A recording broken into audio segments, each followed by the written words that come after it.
한때는 우방이었던 두 사회주의 국가가 이제는 적국이 돼서 전쟁을 눈앞에 두고 있습니다. 베트남과 중국 사이에서 벌어진 중월 전쟁이 본격적으로 시작되는데요. 오늘도 두 분 모시고 자세한 이야기 나눠보겠습니다. 기세찬 교수님, 임철균 연구위원님 나와주셨습니다. 안녕하세요. 안녕하십니까. 안녕하세요.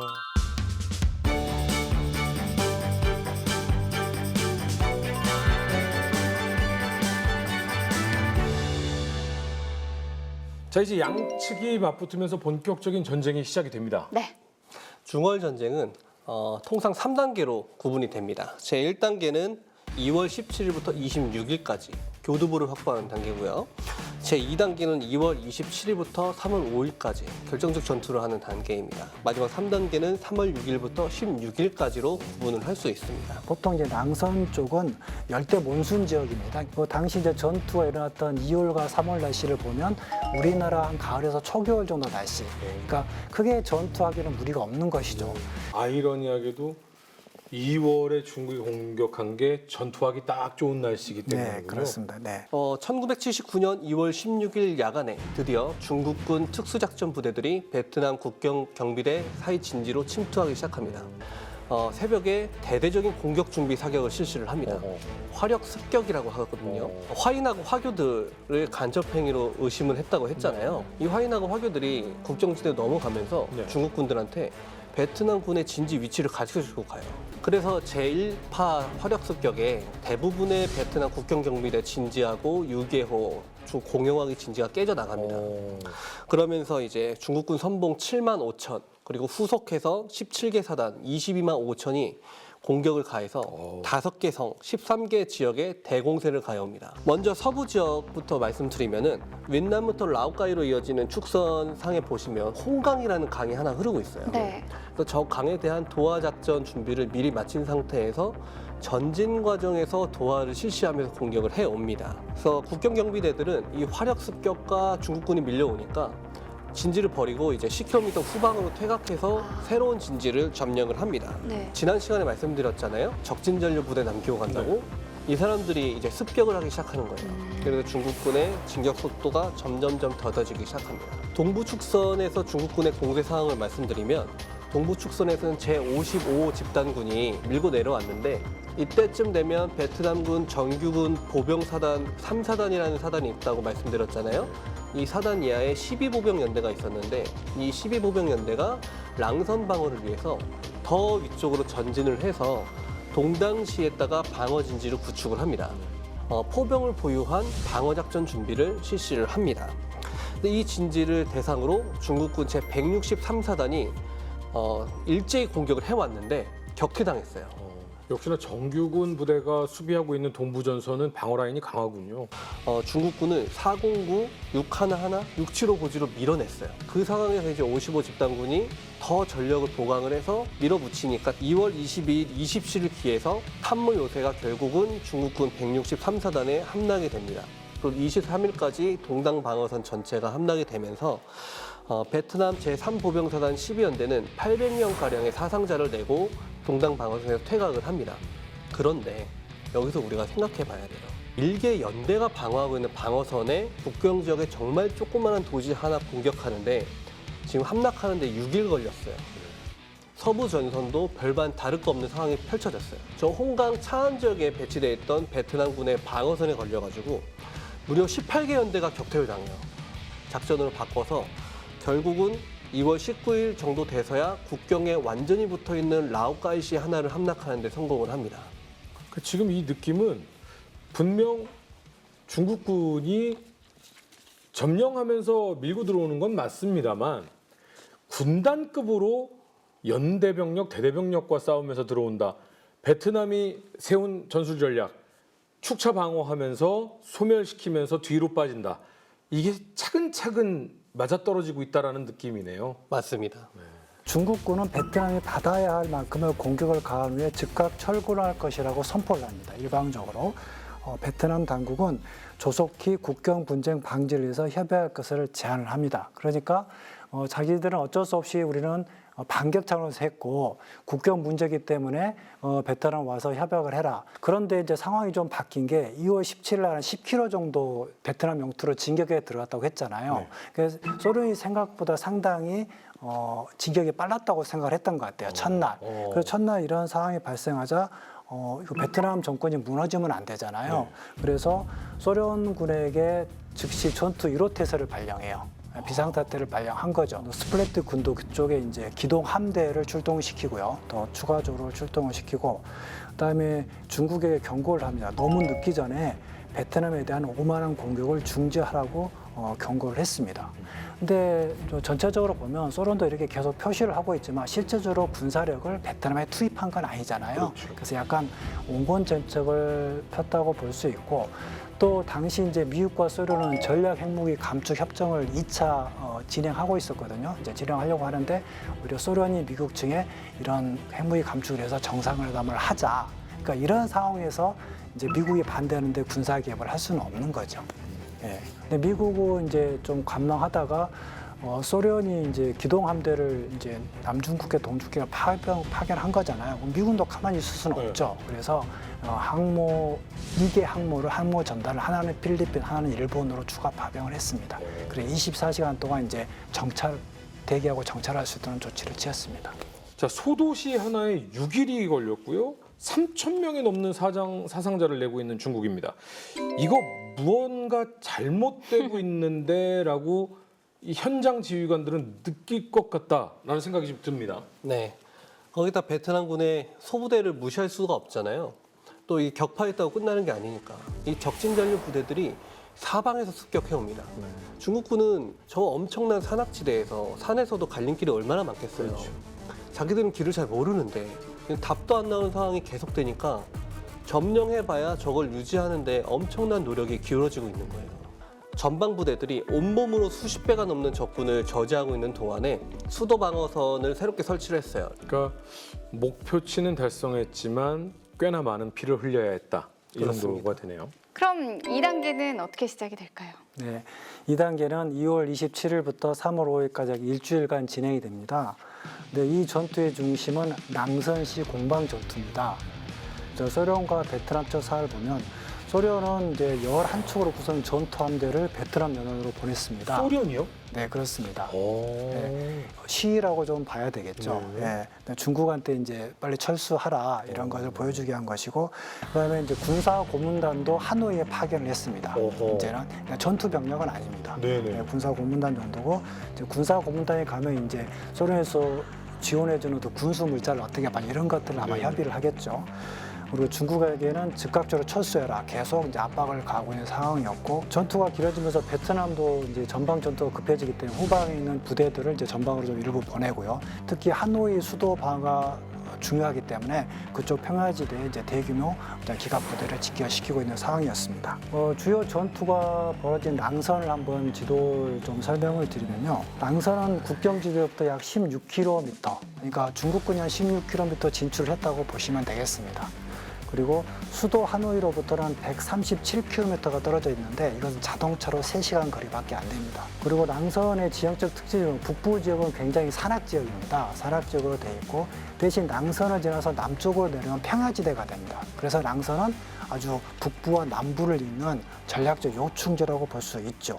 대규모 포병 사격을 시작으로 이제 공격을 시작합니다. 주요 목표는 북서쪽의 417고지, 그러니까 제1방어선이 되겠습니다. 워낙 많은 병력이 대규모로 기습적으로 공격하다 보니까 제1선 방어선이 그날 바로 뚫리게 됩니다. 그래서 제1선에 있던 베트남군은 후퇴해서 랑선시에 이제 약간 북쪽이 되겠죠. 거기에 제2선 방어를 해서 시가지를 보호하기 위해서 방어선을 다시 펼치고요. 중국군이 다시 총공세를 펼치는데 이때 워낙 베트남군이 강력하게 방어를 하고 있었고, 또 화력 경멸지대라고 그쪽에 들어오는 화력을 집중해서 방어를 하는데, 또 중국군이 그걸 모르고 그쪽에 진입했다가 아주 대량으로 살상을 입는 피해를 맞으면서 제2방어선은 뚫리지가 않았습니다. 중국군은 다시 후방에 있던 2개 사단을 증오를 합니다. 중국군이 점점 압박을 가해서 완전히 랑선 시를 포위하게 됩니다. 자, 이런 상황에서는 이제 거의 공격을 전멸이 당하지 않겠습니까? 예, 그렇기 때문에 3월 1일 날 이제 완전히 포위선을 만든 다음에 공격을 했는데 이제 베트남 지휘부도 더 이상은 이제 못 버틴다고 판단을 했던 것 같아요. 그래서 베트남 중앙 지휘부에서 철수하라고 지시를 내립니다. 그 랑선도 중요했지만 뒤에 랑선부터 하노이 이 사이를 이제 주 격전지로 생각을 했던 것 같아요. 베트남도 막았다 하면 군단 하나는 무조건 박살을 내고 퇴거를 하는 네, 지금 이제 양상을 보이고 있습니다. 그런데 중요한 것 중에 하나가 중국의 보급선이 점점 길어지고 있습니다. 네. 안 그래도 보급이 힘든데 보급선이 길어지고 있거든요. 그리고 점령을 했다 하면 군단 하나가 꺾여나가고 있거든요. 어떻게 계속해서 진격 명령을 내립니까? 어떻게 하실 것 같아요? 허준 씨가 사령관이면. 덩샤오핑이 보고 있잖아요. 그렇죠. 이거 어떻게 퇴각해요? 가야지 일단. 그런데 중국군은 퇴각합니다. 퇴각을 선언한다. 이거 혹시 소련을 좀 염두에 둔 걸까요? 네, 그것도 있고 한 세 가지 정도로 좀 이유가 있습니다. 네. 첫 번째는 이제 중국이 생각보다 전쟁이 좀 장기화되고 있잖아요. 네. 베트남의 저항도 강렬하고 이게 이제 덩샤오평이 그 마오쩌둥 사회의 정권을 잡은 지 얼마 안 됐거든요. 그렇기 때문에 이게 전쟁이 장기화되고 또 전쟁을 잘 하고 있지 않잖아요. 그렇기 때문에 이 상태로 가면 이 가출법한 덩샤오평 정권은 좀 불안정을 초래할 수 있었죠. 국내적으로 반대 세력이 좀 들고 일어날 수 있지 않습니까? 예, 그런 점이 있고 두 번째는 방금 말씀하셨듯이 소련이 군사 개입할 여지가 상당히 높았죠. 그 랑선을 점정한 당일날 그 외신 보도에 의하면 그 베트남 하이퐁 항구에 소련의 군수 물자가 속속 도착하고 있다는 그런 외신이 보도됐습니다. 그런 것도 작용을 했을 거고요. 마지막으로는 이제 덩샤오핑의 어떤 개혁 개방 정책과 관련이 있는데요. 미국과에게 이제 손을 내민 게 사실은 중국이 문화 대혁명을 통해서 경제가 완전히 망가졌잖아요. 그래서 어떻게 극복하려면 자체적으로는 어려운 거죠. 그러다 보니까 외부의 도움이 절실한데 그걸 해줄 수 있는 건 소련이 아닌 미국이었고 또 전쟁이 너무 장기화되면 평화적인 중국이 이제 평화적이라고 이미지를 구축해야 되는데 이게 깨질 수 있잖아요. 그래서 자기들의 목적은 이뤘다 이렇게 하고 철권함으로써 그런 평화 이미지를 깨뜨리고 싶지 않았기 때문입니다. 1979년이 되면 중국 경제가 건국 이래 최대 규모의 적자를 달성합니다. 170억 위안. 그래서 이게 감당이 안 되는 거죠, 돈이. 뭘 위해 싸웠나라는 생각이 좀 들었을 것 네. 같은데 한 달도 안 걸렸죠? 예, 정확히 28일 만에 2월이네요. 됐습니다. 28일 만에 끝났습니다. 자, 그런데 분명 중국은 대외적으로 발표는 네. 내가 이제 본때를 보여줬으니 충분히 알아들었으리라 믿는다. 지금부터 영토 협상을 하자. 그렇죠. 라고 했죠. 그렇죠. 어떻게 협상이 네. 되나요? 어쨌거나 이제 일방적으로 철수해서 철군에서 전쟁이 끝났으면 상호간에서 좋은 일이죠, 사실은. 전쟁이 네. 끝났기 때문에 더 이상 피해가 발생하지 않으니까. 그래서 양측이 이제 협상을 지내자고 합니다. 그래서 두 차례 가서 협상이 진행되는데요. 1차 협상은 1979년 4월 18일부터 5월 18일 한 달간 베트남 하노이에서 네. 5차례 회담을 하게 됩니다. 의미가 있는 곳이네요. 예, 그렇죠. 그래서 그런데 문제는 베트남 측은 이제 뭐 전쟁의 원인이 국경 문제였으니까 국경처 협상을 하자, 국경 처리 문제가 되면 전쟁이 아니라 이렇게 주장을 했고요. 어떤 얘기죠? 중국 측은 사실은 본인들이 그렇게 이야기하면서도 야, 너희들이 캄보디아를 침공하지 않았냐, 이게 해결 먼저 돼야 되지 않겠니? 또 이렇게 주장을 한 거죠. 아니 국경 문제 때문에 들어왔다면서요? 어떻게 보면 빌미라고 볼 수 있죠. 그거는. 그래서 그런 좀 베트남은 약간 큰 측면에서 관계를 좀 정리를 하자. 근데 베트남은 아니 우리는 캄보디아에 계속 주둔하고 싶은 거죠. 베트남은. 그거는 건드리지 말고 이 국경 문제가 서로 자기 주장만 하는 거예요. 그래서 결국 협상이 결렬됩니다. 그때 결렬이 안 되고 단지 저 포로 교환에 대해서는 협상을 서로 했습니다. 예, 포로 교환은 됐고요. 이제 2차 협상이 6월 27일부터 12월 19일까지 거의 뭐 6개월 정도 이거는 베이징에서 실시를 했습니다. 예, 베이징에서 두 차례 회담을 했는데요. 이때 뭐 접경 지역 국경 문제, 파라솔 군도, 뭐 스플래트릴 군도 이런 들을 전반적으로 이야기했지만 역시나 자기 땅이라고만 이야기를 하는 거예요. 그러니까 협상이 될 리가 없는 거예요. 그래서 합의점을 찾지 못하고 그 다음에 1980년 3월 6일 날 최종 협상은 결렬됐습니다. 그렇게 되니까 양국의 국경에서는 다시 긴장이 고조되죠. 또 전쟁이 일어날지도 모른다. 그래서 이제 휴전이 된 이후에도 교전 상황은 반복됐어요. 그러니까 1981년, 83년, 84년에는 수백 명 단위의 사상자가 나오는 교전이 계속 벌어졌거든요. 아시안 게임 2년 전에도 그런 일이 있었네요. 네. 그러면 이 이후에 이 중월 전쟁 이후에 그 중국과 베트남 국제 관계도 조금 이제 좀 많이 달라졌을 것 같아요. 네, 그렇습니다. 이제 중국과 소련 관계는 아까 말씀하셨을 때 더욱더 악화됐고요. 회복하지 못하고. 그러나 이제 대미 외교 측면에서는 성과가 있었죠. 미국이 뭐 지원 안 했더라도 중립적 입장을 취했기 때문에 거기서 성과가 있었고요. 그다음에 중국 측면에서 보면은 사실 그 당시는 뭐 전시가도 말했지만 문화 대혁명의 경제 손실을 회복하지 못한 상태에서 전쟁을 하게 됐거든요. 그래서 중월 전쟁 이후로 중국군 측면에서 보면 덩샤오핑이 공식적으로 마오쩌둥의 인민정쟁 전략을 포기하게 되죠. 왜냐하면 그 전까지는 마오쩌둥은 사람 어떤 개인의 어떤 숭배 사상이 너무나 강력했기 때문에 그걸 지울 수가 없었거든요. 그런데 이제 봐라, 중월 전쟁에서 우리가 이렇게 과거식의 인민전쟁 전략으로 가서 이렇게 많이 손상을 입었으니 이제는 바꿔야겠다. 어떤 군사 현대화를 하는 명분을 제공했다는 측면에서는 조금 이제 이점이 있었다고 보여집니다. 베트남이 이제 자체적으로 이제 전쟁 후에 분석을 좀 해봐요. 왜 우리가 이렇게 됐을까? 그래서 이제 오류를 분석하는데 첫 번째로는 베트남이 이제 정확한 분석을 해요. 중국과 소련 사이에서 균형을 찾지 못하고 우리가 너무 소련으로 편향됐었다. 그게 중국의 침략을 받은 결과이다. 이렇게 분석을 하고요. 베트남이 미국과의 전쟁을 했지만 미국과의 관계 개선을 했어야 된다. 그런 걸 하지 못해서 미국의 이제 어떤 지지도 못 받았잖아요. 국제적인 지지를 못 받았다. 그리고 1976년에 이제 아세안에 가입할 기회가 있었는데 아세안에 가입 안 한 거예요. 그리고 자체적으로 초래한 거예요. 그리고 그 이후에도 캄보디아 내정이 계속 깊숙이 관여했기 때문에 베트남은 너무나 우리가 캄보디아 내정에 많이 간섭했다. 그래서 전반적으로 어떤 베트남의 어떤 외교적으로나 또는 뭐 그런 측면에서 실수를 인정을 한 거죠. 사실 국제 정세는 누가 옳다, 누가 그르다 이렇게 표현할 수는 없는 것 같습니다. 항상 국제 정세는 엮이고 또 엮여 있는 것이 이 지구상에서 영원히 풀리지 않는 숙제가 아닐까라는 생각이 듭니다. 그렇기 때문에 우리는 항상 공부하고 또 배우고 서로가 생각해서 현명한 방법을 택하는 것이 좋지 않을까 이런 생각을 해보면서 시간을 마무리 짓도록 하겠습니다. 다음 시간에는 더욱더 흥미로운 주제를 가지고 돌아오도록 하겠습니다. 시청해주신 여러분 감사합니다.